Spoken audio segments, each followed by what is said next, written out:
Halo, assalamualaikum warahmatullahi wabarakatuh, teman-teman yang hadir di channel saya ini MSK BTG. Silakan diperhatikan videonya sampai habis dan jangan lupa di subscribe untuk terus memberikan dukungan kepada saya untuk mengembangkan channel saya ini. Nah, kali ini kita akan bahas tentang penangkal petir. Jadi ini yang saya pegang ini hit penangkal petir yang konvensional atau sifatnya biasa. Jadi ini dipasang di atas bangunan untuk mengamankan bangunan dari bahaya sambaran petir. Dan cara kerjanya itu menunggu sambaran petir. Nanti ketika datang petir itu akan menyambar di hit penyalur petirnya ini, di batang-batangnya ini tersambar.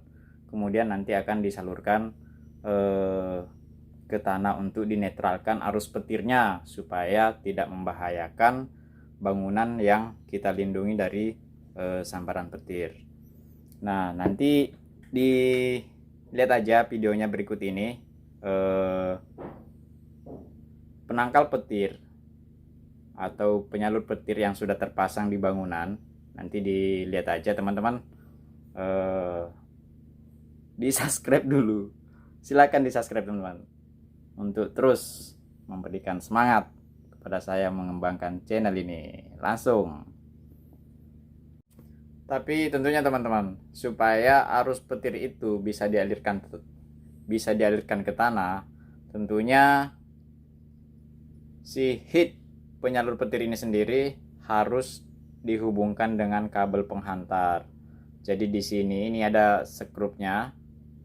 Nah, tentunya di sini nanti akan dipasangin kabel penghantar untuk disalurkan ke tanah. Jadi kabelnya dihubungkan di sini, kemudian kabel tersebut ditarik langsung menuju ke dalam tanah atau menggunakan yang namanya batang grounding.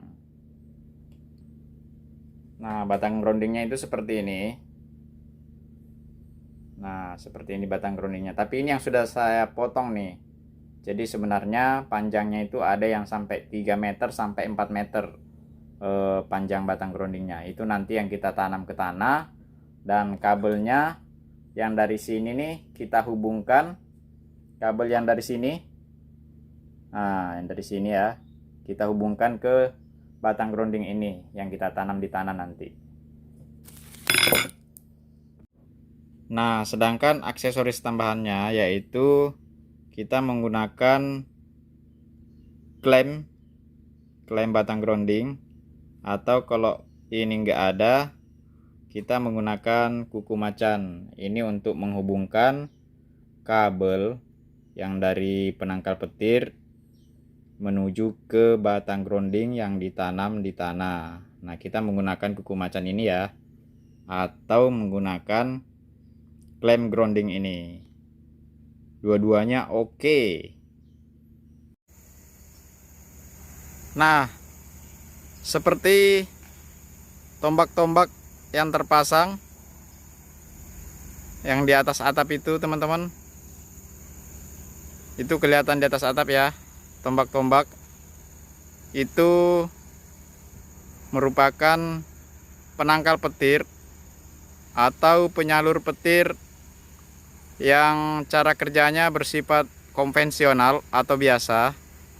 Jadi dia nggak aktif, hanya menunggu sambaran petir untuk menyambarnya, kemudian arus petir akan dialirkan ke tanah. Jadi cara kerjanya memang seperti itu, yang konvensional, namun juga masih efektif karena memang sifat petir itu cenderung untuk menyambar sudut-sudut bangunan yang paling tinggi. Maka dipasanglah penyalur petir seperti itu menggunakan tiang dan terpasang pas di atas atap bangunan, atau posisi pemasangannya harus lebih tinggi daripada bangunan. Sedangkan yang ini teman-teman, ini penangkal petir yang bersifat elektrostatis. Nah, ini cara kerjanya aktif.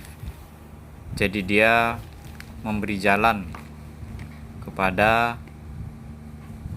arus petir yang ada di atas awan agar alat ini tersambar. Jadi dia memberikan jalan dengan cara menghamburkan ion positif ke arah ion negatif yang ada di atas awan. Ya, ini juga merupakan penyalur petir atau penangkal petir yang sifatnya elektrostatis yang sudah terpasang di atas bangunan. Kabelnya sudah ada yang terhubung ke tanah untuk menyalurkan arus sambaran petir. Dan ini adalah contoh salah satu penyalur petir portable yang terpasang untuk mengantisipasi adanya sambaran petir. Ya, seperti ini ya. Ada hitnya sebagai penerima sambaran petir. Kemudian tali penyeimbang, tiang penyalur petir. Dan dari hit penyalur petir itu sendiri sudah terhubung ya kabel penyalur sampai ke bawah tanah. Ya, kira-kira gambarannya seperti ini. Ya teman-teman YouTube, dimanapun Anda berada, silakan di like, komen, share, dan di subscribe ya teman-teman ya, untuk terus mendukung kepada saya untuk mengembangkan channel ini. Silakan di subscribe teman-teman. Terima kasih.